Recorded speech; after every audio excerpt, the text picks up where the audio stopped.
Hey guys, welcome to another episode of RHINOjoe Outdoors, and on today's episode, I'm going to talk about this new kayak. And the reason I got this sucker was because I needed something that I'm going to take out with me when I go fishing on streams, rivers, smaller bodies of water, that I don't have to worry about how heavy and the whole like pedal drive aspect of the native kayak. And this is going to be, I'm going to keep this sucker bare bones.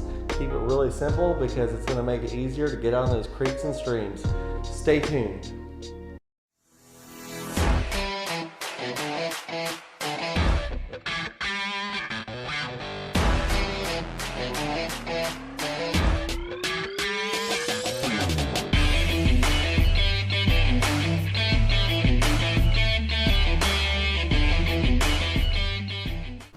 Hey guys, if this is your first time on my channel, my name is Ryan. I'm the host of RHINOjoe Outdoors, and I'm going to talk a little bit about this Perception Outlaw and the reasons why I got it, and the reasons why I might take it out sometimes.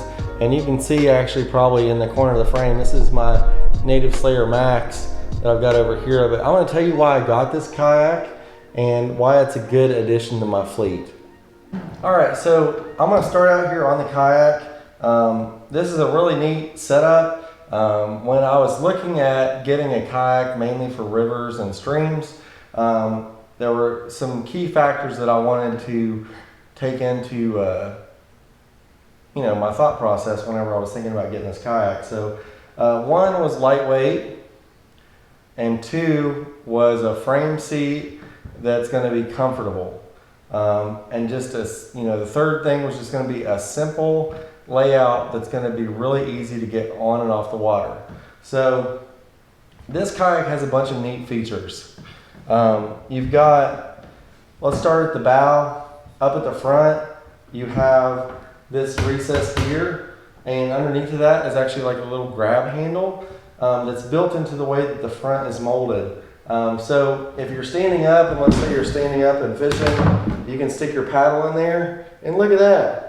It's like right there, right where you need it. If you're picking it up, and I know my paddle's backwards, but if you're picking it up to do a little paddle and then you want to stop, pick up your pole and do some fishing, you're right there.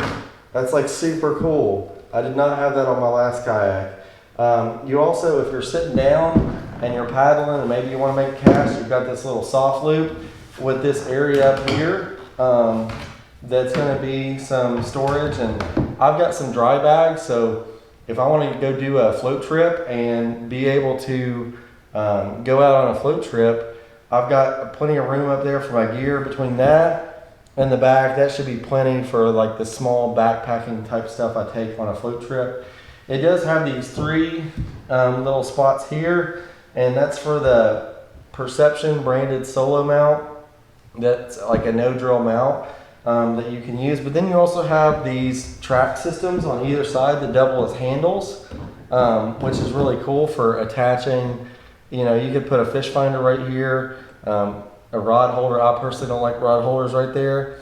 And then you've also got this deck mat up here that's like really nice and will kind of help keep you a little bit more silent. Here you have a recess that you can use if you would like to put in like a dry hatch. You also have a cup holder on either side, one on either side, and then you have these custom recesses right here. So when you look at these custom recesses, they have these little like attachment things here for, I think they're called Perception saddlebags that you could use for gear storage, but I personally don't think I'll use them. I could probably just throw my soft plastics down there if I have a bag of soft plastics I'm using. Then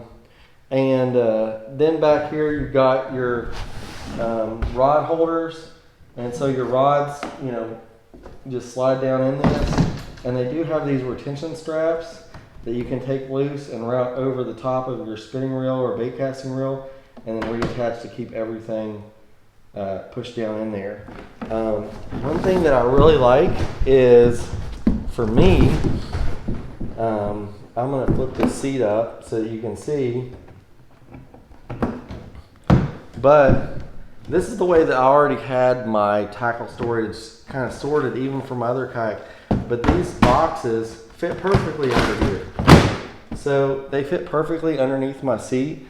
This space is also designed to fit a certain size cooler that you should be able to fit underneath of your seat if you need to take out a cooler, to be able to take, whether you want to take out a cooler to take your catch home, or if you want to take some cold drinks out on the water, or even if you're maybe camping and you want to take some stuff, maybe some meat on ice to have like a nice shore meal or something like that. But the layout of this really suits like even the tackle storage that I already have. Restart. So if you look at the back of this, it's got a really nice layout and plenty of room for my crate back here. Even if I wanted to tuck some gear back here in a dry bag, like that would be plenty of space. But then like back here, you have a recess to put another dry storage or access plate. This area set up right here is so that you can attach like a mount, whether you want to attach power poles, you know, a torpedo motor or anything like that. And also in the back, you have another one of the molded handles that's actually molded into the hull. This kayak is set up to do something that I personally don't think that I would use.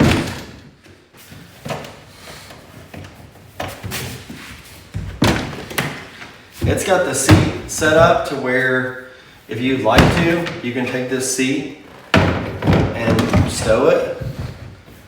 So you could stow it right there. I personally don't think I'll use that. But maybe if you're transporting it in the back of a truck and you're not worried about your seat blowing out, maybe you can do it that way. If you had the cooler option in here, you could do that so that you could access the cooler. But for me personally, I don't think that's really a feature I'm really going to use a ton. So I'm really on the fence with this. Up in the front, I kind of went over this area, but this hole right here is actually a scupper hole. And it goes down to a transducer recess. So me personally, I'm trying to keep this kayak as simple as possible. I might end up mounting my old fish finder on here. All right, so what I wanted to show you all was this transducer recess. It's got some screws right there to be able to mount a plate to mount your transducer. But that little hole goes up through the top into the front there.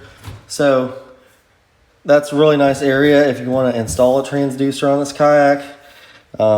And if you look down the way that this is made, that front of that kayak comes in really sharp. So you're probably not going to experience a lot of bow splash, and you can kind of see where I said that molded in handle was. And then if you look at the way that the hull is designed, it has a very prominent like pontoon style hull with like a basically kind of like a tri-hull. And then down there on the very end, you've got two sacrificial skid plates on the very end. So guys, overall, I think this is going to be a really simple setup for me to be able to get out on the creek and fish. It being so light and easy to maneuver, it's going to be great. Unfortunately, I've not had the chance to get out on the water. I planned on doing that earlier this week, but the weather has really not been cooperating with me, so it didn't end up happening. But I'm going to try to get an on the water review for you guys really soon. But I'm going to probably do a couple trips on it before I release that to you guys. That way I can get it out a couple times. But as always, guys, I appreciate you guys coming by. I appreciate you all checking out my content. And I really look forward to getting out on this and showing you guys how much fun you can have out on creeks and streams, especially when it's not a pain to get out there. But if y'all have any questions about this kayak or have any input or anything on how maybe if you have one you've set yours up, comment down below. As always, guys, get outside, do something awesome. And if you get a chance, take somebody with you. And I'll see you guys in the next one.